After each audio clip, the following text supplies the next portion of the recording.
Get ready to be hooked from the very first scene. Violent Ends is not just another revenge thriller. It's a gripping, southern-fried Shakespearean tragedy that demands your attention. But here's where it gets controversial. While many crime dramas rely on familiar tropes, this film dares to stand out with its impeccable writing, standout performances, and a story that feels both fresh and brutally honest. And this is the part most people miss. It's not just about violence. It's about the weight of legacy, family, and the impossible choices that come with them.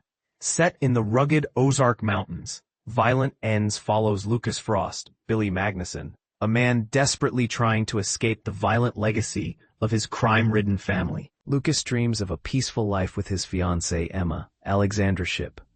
But when she's tragically killed during an armed robbery orchestrated by his cousin Eli, Jared Bankins, Lucas is thrust back into the world he tried to leave behind. What follows is a relentless quest for revenge that unravels decades of family feuds, betrayals, and a toxic cycle of violence. Bold claim? This might just be Magnussen's career best performance. Anchoring the film with raw emotion and calculated fury. Crime stories have been reimagined countless times, but few have left a mark as deep as Quentin Tarantino's Reservoir Dogs and Pulp Fiction. For decades, filmmakers have tried to escape his shadow, but Violent Ends doesn't just avoid comparison, it carves its own path. Writer-director John Michael Powell masterfully blends the genre's familiar elements with a modern, Shakespearean twist, creating a film that feels both timeless and urgent. The Frost family split into rival factions, one dealing cocaine, the other meth, mirrors the feud between the Capulets and Montagues, but with a distinctly American rural grit. What sets Violent Ends apart is its focus on the immediate aftermath of Emma's murder. Unlike sprawling series like Ozark, Bloodline, or Yellowstone, which stretch their narratives across seasons, this film condenses its drama into a tight 2 hours. Powell wastes no time, propelling Lucas into a web of distrust, where every Frost family member is a potential ally or enemy.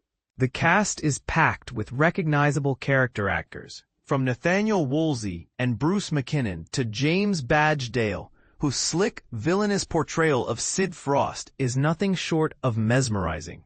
But here's the real question. Is Lucas's quest for revenge justified, or is he just perpetuating the cycle of violence he's tried so hard to escape? Magnussen's performance forces us to confront this moral ambiguity.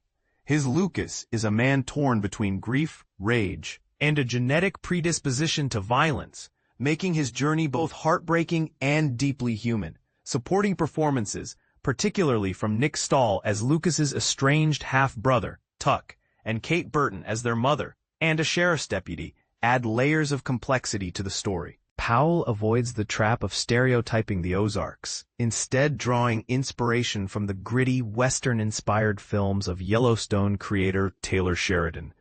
The result is a crime drama that feels authentic, with a pace that never lags, despite its nearly 2-hour runtime. Every scene is deliberate, every moment earned, and the violence, though brutal, never feels gratuitous. It's a film that sneaks up on you, lingers long after the credits roll, and leaves you questioning the cost of revenge. Violent Ends is a standout independent film that feels like a major studio production.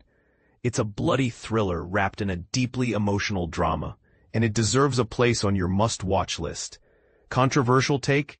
In a sea of streaming content and forgettable flicks, this film is a reminder of what cinema can achieve when it's bold, honest, and unapologetic. Don't let it get lost in the shuffle. Catch it in theaters starting October 31st. Now I want to hear from you. Do you think Lucas's revenge is justified? Or is he just another link in the Frost family's violent chain? Let's debate in the comments.